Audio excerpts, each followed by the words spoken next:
I stepped into my barn and nearly choked on the smell of lavender-scented air freshener and poorly planned entitlement. My donkeys were huddled in the far corner, eyes wide and tails twitching, while pastel balloons bobbed from the rafters and a large white banner read in curly pink letters, "Welcome to the HOA Spring Picnic." There were foldable tables lined with checkered cloth, a lemonade dispenser sweating in the heat, and someone had actually plugged in a cotton candy machine next to my hay bales.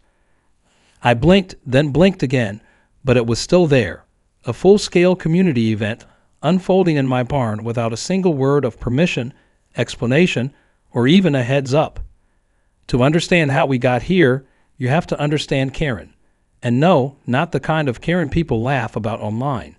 This one is real, lives 3 houses down from the gate to my ranch, and serves as the self-appointed voice of the Homeowners Association, even though my land isn't even under the HOA's jurisdiction.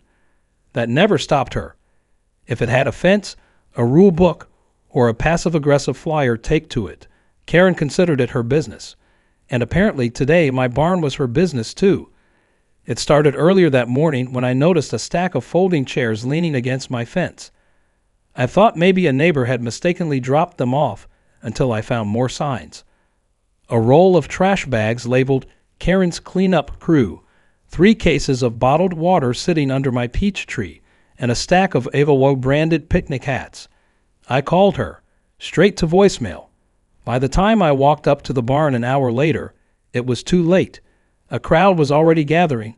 A DJ I'd never seen before was setting up a speaker in the corner blasting old pop music, and a child was trying to ride one of my donkeys.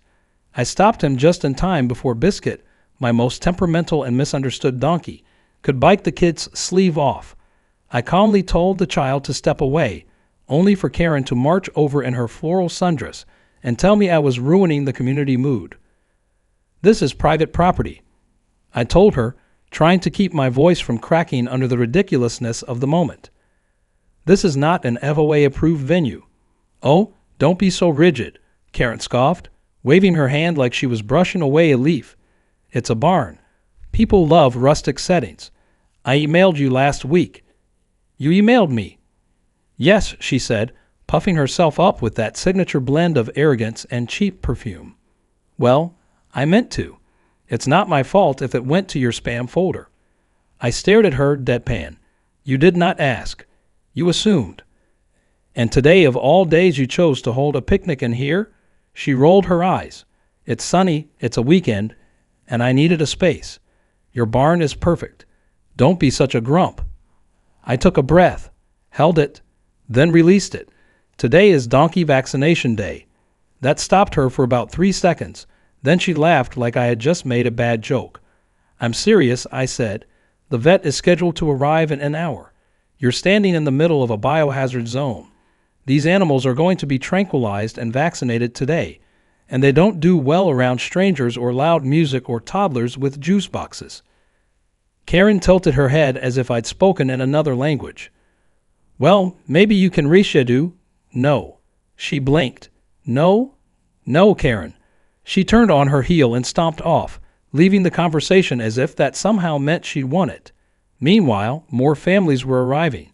The parking area near my feed shed was full. Someone was handing out cupcakes with Spring Fling stamped in frosting, and my donkeys were clearly stressed. Biscuit had already pooped twice in nervous protest, and Daisy, my oldest one, had retreated behind a haystack and wouldn't stop braying. I went back to the house, called the vet, and told him not to delay. He chuckled and said, "Should we bring extra sedatives for the humans too?" As the hour passed, I stood by my window watching it all unfold. Karen was playing hostess like this was her family reunion. She gave a speech about community unity and rural charm. She bragged about how she secured a real working barn for their gathering. And through it all, I waited, calm, silent, watching. When the vet van pulled up and 2 techs started unloading medical crates, I walked outside with my arms crossed and simply nodded at them. They understood the assignment. They were professionals. They also had no idea they were about to walk into a pastel-colored powder keg. I heard the first loud squeal as Biscuit was led out with a halter. Karen tried to block the entrance, waving her clipboard. "We're using this barn right now," she said. The vet raised an eyebrow. "We have a scheduled livestock health operation." Owner confirmed. "I'm hosting a picnic," she insisted, "around unvaccinated livestock." He said, "Ma'am, you might want to move your crowd." Karen tried again, this time louder, but it was too late. Biscuit caught a whiff of cotton candy, saw too many strangers, and let out a bray so loud it startled half the guests. One of the toddlers dropped a cookie and started crying. Another donkey followed, and in seconds, the entire event turned from a picnic into an accidental rodeo. Guests screamed as the animals started reacting to the stress, bucking and stomping. Paper plates flew, cupcakes hit the ground. My donkeys were confused, the children were terrified, and Karen stood in the middle of it all, arms raised like she was trying to conduct an orchestra in a hurricane.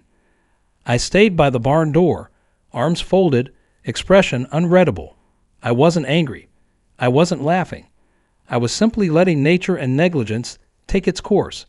After all, I did warn her, and that was only the beginning. By the time the second donkey bolted across the makeshift picnic area, dragging a folding chair tangled in its lead rope, the atmosphere had turned from cheerful to chaotic. Guests were running in all directions. One woman lost her hat to a breeze kicked up by flailing hooves. A man tripped over a picnic blanket while trying to shield his daughter with a plastic plate. Someone screamed when a donkey knocked over the lemonade dispenser, flooding the floor with sticky citrus. The DJ, unsure whether to cut the music or play something calming, awkwardly switched to a slow instrumental, which only made the moment feel more surreal. The vet and his two assistants moved quickly, trying to corral the donkeys without frightening them further. Each donkey had to be tranquilized before vaccination, and now the sedative protocol had to be adapted mid-chaos. I watched with grim focus as the team worked like a pit crew at a disaster scene, firing off tranquilizer darts, securing animals, checking vitals. Karen, however, was doing the opposite of helping. She shouted at the vet, insisting he was overstepping. She shouted at me, claiming I set her up. She even shouted at her own guests, barking orders as if she could shout the problem into submission. Her carefully curated picnic with its color-coded seating arrangements and labeled fruit trays had collapsed into a petting zoo gone wrong. Yet she refused to take responsibility. Instead, she pointed fingers, flailed her arms, and demanded someone make it right.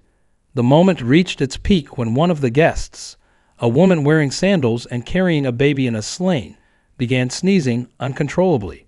Her face was red, her eyes watery, and her husband quickly realized she was having an allergic reaction to the animals. As he helped her back to their car, yelling for someone to get her EpiPen, Karen had the nerve to accuse them of overreacting.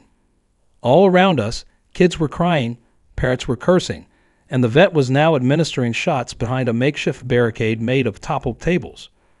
One donkey had kicked over the cotton candy machine, sending its sugar drum spinning like a rogue satellite. Another donkey decided the cupcakes looked suspiciously like feed pellets and had to be restrained before eating a dozen of them. I stood back, leaning against a fence post, watching it unfold without a word. There was no joy in seeing this mess, but there was a strange, quiet satisfaction. I had warned her. I had explained exactly what was scheduled to happen. She had ignored every word in the name of convenience and control. Now, with her picnic ruined and her reputation unraveling in real time, the consequences were stomping their way across her catered cheese board. The final straw came when HOA President Linda arrived. Karen had not told her about the venue change.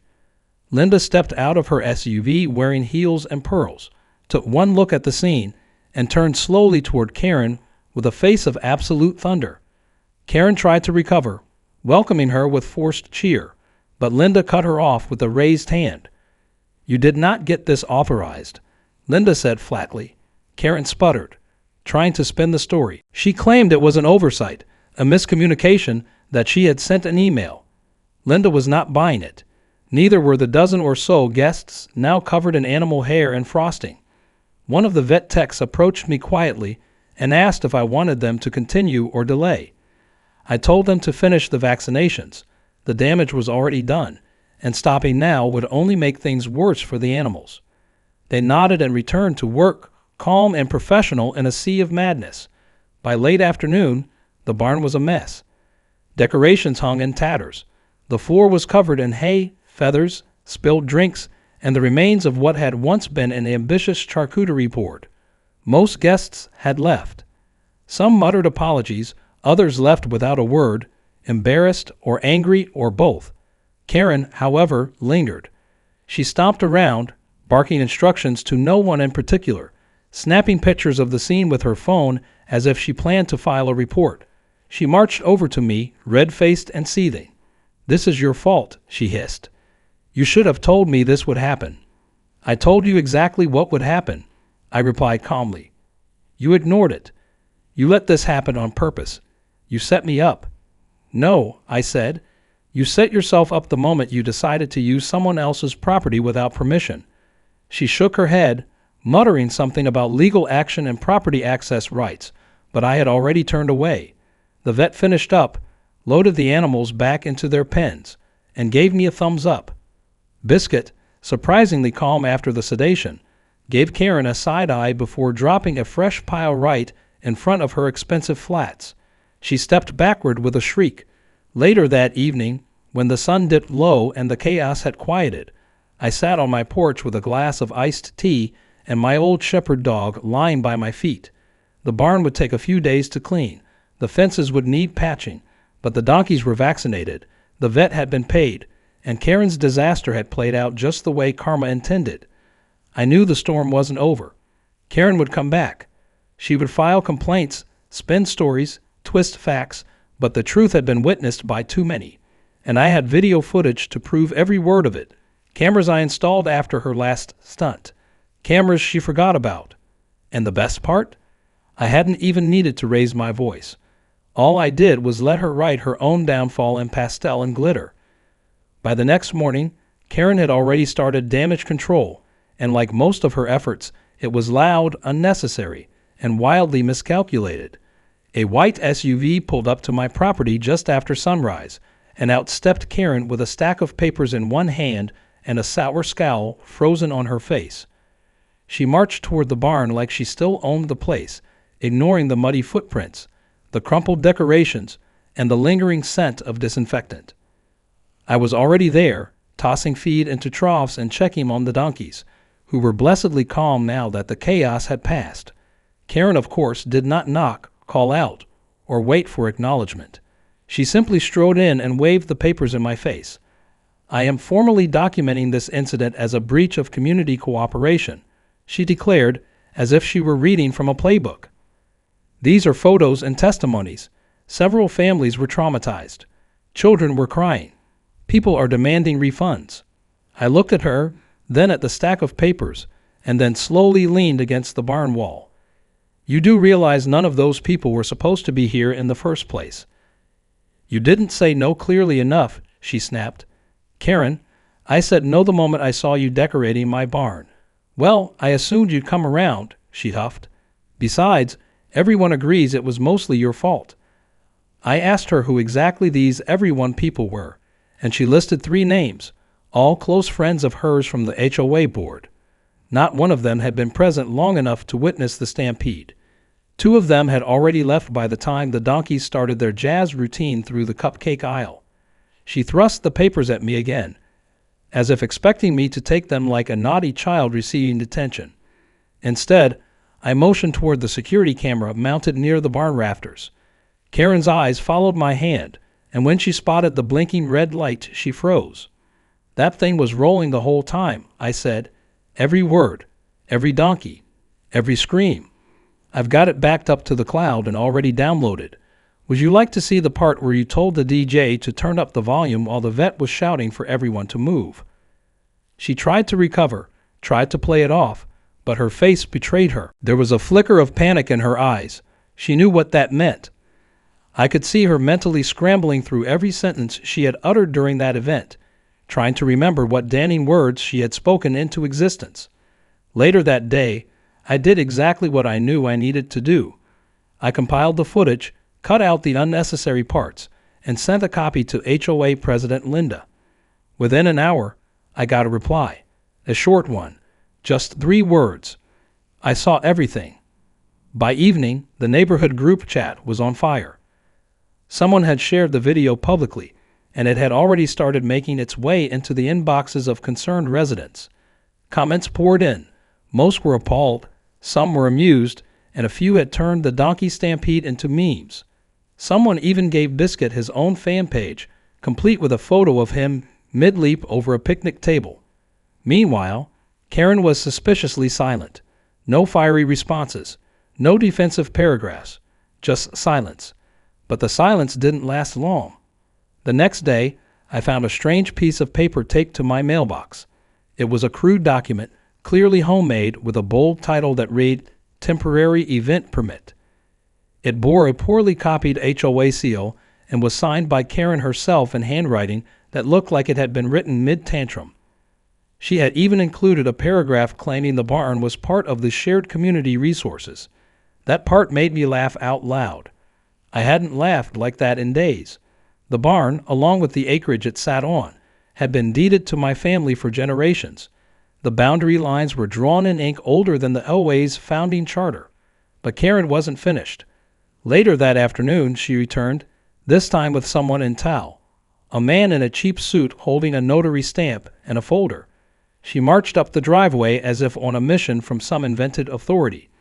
"This is a civil access hearing," she announced dramatically, as if that meant anything outside of a courtroom. She turned to the man beside her. "Please notarize my statement. I'm claiming community access under mutual benefit provisions." The man looked at me, then at the barn, then back at Karen. "Is this even legal?" "Not even close," I said, stepping forward. "And if you don't leave now, I'm going to call the sheriff and file a trespassing report. For both of you." Karen's face turned crimson. "This is a community matter. You'll regret this." "No," I said, "you'll regret it." They left, but not before Karen tried to get a few dramatic photos of herself pointing at the barn, probably for her next HOA newsletter. I didn't bother chasing them. I had a better plan. That night, I emailed the full security footage to 3 more people: the county property assessor, the HOA compliance officer, and the local reporter who once covered the town's bake-off scandal and loved a good neighbor feud. I didn't say much, just a note explaining that my barn had been illegally used for an unsanctioned event and that false documents had since been circulated. By morning, the calls started rolling in. The county assessor confirmed the deed boundaries and congratulated me on keeping such well-documented evidence. The compliance officer asked for a statement and promised Karen would be contacted. And the reporter asked if I'd be open to an interview. I told him maybe once the dust settled, and dust was the right word. Karen had stirred up something she couldn't control, and now she was choking on it. What she didn't know yet was that Linda was preparing a formal suspension from the HOA board. The group chat leaked the motion to vote, and within minutes, reactions poured in. Karen's few allies tried to defend her, but it was hard to argue when there were 10 different camera angles showing her declaring ownership of a barn full of donkeys about to be tranquilized. The next weekend, I spent the afternoon cleaning up what remained of the picnic debris. A few neighbors stopped by to offer help or apologize. Some brought baked goods. One gave me a donkey-shaped wind chime as a joke. Biscuit, finally back to his usual grumpy self, stood nearby, chewing straw and watching me like a guard on duty. We both knew the drama wasn't done. Karen would try something else, but next time, I'd be ready with more than just a camera. I'd have the whole town watching. For a brief moment, it seemed like Karen had been shamed into silence. The group chat had quieted. The neighbors were back to mowing lawns and minding their own business. And even Biscuit had stopped braying at passing SUVs like he expected another uninvited guest to pop out with cupcakes and paper hats. I had just started repairing the back gate when I got the next surprise, and it came not in the form of a person or a phone call, but a certified letter from the county zoning board. Karen had filed a formal complaint against me. The letter accused me of operating a hazardous animal facility without proper safety signage and crowd control protocols. It referenced the picnic incident as if it had been my idea, framing me as an irresponsible landowner who failed to protect visiting residents. I almost laughed when I read it, but it was too absurd to even be funny. She had actually taken the time to craft a legal document and submit it to the county, painting herself as the victim of a rural renegade with a donkey army and a thirst for chaos. I drove straight to the zoning office, walked in with a flash drive full of security footage, and calmly placed it on the counter. The clerk, a tired woman with reading glasses and a coffee mug that said, "I am already tired tomorrow," popped in the drive and began scrolling. 5 minutes in, she shook her head and let out a sigh. "We've been getting a lot of calls about this," she said. "Most people say you warned them." "You tried to stop it." "I did," I said, repeatedly. She nodded, paused the footage right on the frame of Karen gesturing wildly in front of the DJ booth, and said she flagged the complaint for dismissal. But she gave me a word of advice. If she files another one, keep every document, every single one. I left with the faintest grin. Karen thought she could bury me in paperwork. What she didn't realize was that she had given me permission to fight back on official channels. No more neighborhood shouting matches. No more driveway drama. From now on, I'd let her drown in her own red tape. But Karen wasn't finished. She was just getting more creative. 2 days later, I came home to find a series of orange flags staked along my front pasture. They were connected by cheap string, forming a loose boundary line that didn't follow any property division I had ever seen. A laminated sign at the front read, "Future site of Community Barn Pavilion, HOA sponsored." There was no permit number, no contact name, just a typed note in Comic Sans font. She was trying to claim my land in broad daylight, using yard flags and wishful thinking. I took photos of everything and sent them to Linda. She called me 10 minutes later, laughing so hard she had to pause to breathe. "She actually flagged your property." "All of it," I said. "She even brought a cooler and sat out here like she was supervising a construction crew." Linda, still chuckling, told me the board had already begun drafting a formal suspension notice. Karen had violated half a dozen bylaws, not to mention the fact that her stunt had made the HOA look like a circus with no ringmaster. But she warned me to be careful. Karen was known for throwing tantrums on her way out of power. Sure enough, the next day she showed up again, this time with a clipboard, a measuring tape, and what looked like blueprints she printed off a home improvement website. She was pacing across the pasture when I walked over. "What exactly are you doing?" I asked, trying to keep my tone even. "Surveying," she snapped, "for the new HOA barn. We're improving community access. You are on private property. It won't be for long," she said, waving her clipboard. "I file a request for easement. Once it's approved, this becomes common ground." I stared at her, stunned by the sheer audacity. An easement request. She truly believed she could redraw land boundaries through sheer willpower. "You can file whatever you want," I said. "The land deed is ironclad. My family has held this land since the 1930s. Your easement will be denied. That's what you think," she snapped, scribbling something on her papers. I pulled out my phone and started recording. Karen turned and noticed, but instead of backing down, she doubled down. She began ranting into the camera about community needs, about neglectful landowners, about how she was building something for the people. The whole time she stood squarely on my property, claiming she was doing it for the greater good. After she left, I sent the footage to the same reporter who had been sniffing around since the donkey incident. He called me almost immediately. "That's gold," he said. "Absolute gold. This woman's going to end up on every local broadcast in the county." Within 48 hours, the video went viral on the town's Facebook page. The comments poured in. People were furious. Others found it hilarious. The phrase "Community Barn Pavilion" became a running joke. Someone even made T-shirts. Karen's plan to rebuild her reputation had exploded in her face like a birthday cake full of dynamite. That week, the HOA held a special vote. Members gathered in the clubhouse, and while I wasn't invited, Linda kept me updated. Karen tried to defend herself. She called the footage edited, accused the reporter of slander, claimed I had set traps. But the evidence was too clear. The vote passed. Karen was suspended indefinitely from the board. The next morning, I found one last letter in my mailbox. No return address, just a plain envelope with a handwritten note inside. It read, "I was wrong. You were right. I went too far. It won't happen again. No signature, but I knew the handwriting. It was a little shaky, like someone had to force themselves to write it. I didn't smile. I didn't tear it up. I pinned it to my bulletin board next to the feed schedule and moved on with my day. For the first time in weeks, the ranch was quiet, peaceful. The donkeys munched in the shade, the barn stood calm and still, and Karen, for once, was nowhere to be seen.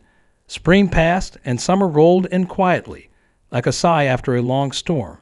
For weeks the air stayed still, no pastel banners blowing across my pasture, no loud voices carrying from the road, no road folding chairs in the driveway. The silence after all the chaos felt heavy at first, like waiting for something else to drop. But nothing did. Karen had vanished from the scene, at least publicly. Her SUV still parked in her driveway, and sometimes I caught glimpses of her through the window, peeking out as if to check whether the neighborhood had truly moved on without her. It had. The HOA, under Linda's leadership, now shifted focus back to what it was supposed to be doing all along: sidewalk repairs, overgrown hedges, speeding concerns. No more ridiculous newsletters. No more unapproved parties. Linda even came by one afternoon with a pie and said she was officially removing my property from any future community event list. Permanently. I told her the donkeys appreciated that. Biscuit, standing behind me at the time, let out a well-timed snort that made Linda laugh until she nearly dropped the pie. But while the neighborhood returned to normal, something else began to happen. People I barely knew started stopping by, not to cause trouble, not to snoop, just to say they had heard about what happened, that they were on my side, that they respected how I handled it. A few dropped off baked goods. One older couple gave me a handmade sign that read "Donkey Safety Zone" in crooked letters. It was ridiculous, and I loved it. I hung it just outside the barn. The story had gotten around more than I expected. A local magazine did a light-hearted feature on the whole event. They called it "The Barn Fiasco That Broke the HOA," and ran a 2-page spread with interviews from neighbors, the vet, even Linda. They asked to talk to me too, but I declined. I said everything I needed to say by not saying much at all. The footage had spoken. The donkeys had spoken. I let the rest be. As the year came full circle, I realized it was almost time for the next round of vaccinations. The vet called to confirm the appointment, chuckling as he asked if I expected guests again. I told him this time there would be no crowd, no D-Day, just the donkeys and the people who needed to be there. He laughed and said he was bringing carrot cupcakes for the crew anyway, maybe even one for Biscuit, who had apparently achieved minor celebrity status among the clinic staff. The morning of the vaccinations arrived, crisp and cool, with a gentle breeze rustling the hay in the loft. I opened the barn early, cleaned everything, laid out the mats, and made sure the donkeys were calm and ready. I played soft music from the radio in the background, just enough to keep them relaxed. The vet arrived right on time with his usual calm presence and a new assistant in training. They worked smoothly. No commotion. No surprises. The donkeys lined up with barely any protest. Even Biscuit. About halfway through the session, a car pulled up near the gate. I walked over to check, unsure who would be showing up now. When I got closer, I saw it was Karen. She was alone. No camera, no clipboard, no entourage. Just her and a plain white box in her hand. She didn't step past the gate. She stood there quietly, almost uncertain. I didn't speak first. I let her stand in the silence. After a moment, she lifted the box slightly. "These are for the animals," she said. "I had them made. Herbal calming treats. The vet mentioned it last year." I nodded but said nothing.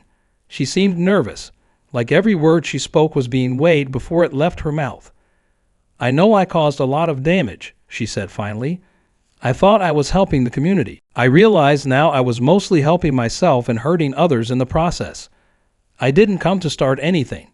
Just wanted to make things a little better, if I could." I opened the gate and motioned her in. She stepped forward, slow and cautious, as if afraid a donkey might charge her again. I took the box, checked the label, then handed it off to the vet, who smiled and gave a thumbs up. "Thank you," I said. She nodded and turned to leave. "You staying in the HOA?" I asked. She stopped, then shrugged. No, I stepped down. Linda's better at it. I was trying to control things that weren't mine to control. We stood there for a few more seconds before she gave a quiet wave and walked back to her car. No drama, no last words. Just a quiet exit that actually felt sincere for once. After the vaccinations were done and the animals were resting, I sat on the porch and watched the sun dip over the field. It was peaceful again, really peaceful. I thought back over everything that had happened, the banner in the barn, the donkeys running wild, the shouting, the silence that followed, and now this. Sometimes people change. Sometimes they don't. But I had learned it didn't really matter. What mattered was how you carried yourself through it, whether you spoke or stayed quiet, whether you reacted or responded, and whether you built fences or opened gates. I reached over and gave Biscuit a scratch behind the ears. He leaned into it and let out a lazy huff, like he was finally over it too. That night, I put up a new sign on the barn. Not a warning, not a notice, just a simple message painted on wood nailed beside the door. Welcome to the barn. Entry by invitation only. Donkeys first. It felt like the right ending to a chapter that had taken more twists than I ever expected. And this time, I knew the only party we'd be hosting would come with hooves, hay, and no pastel decorations.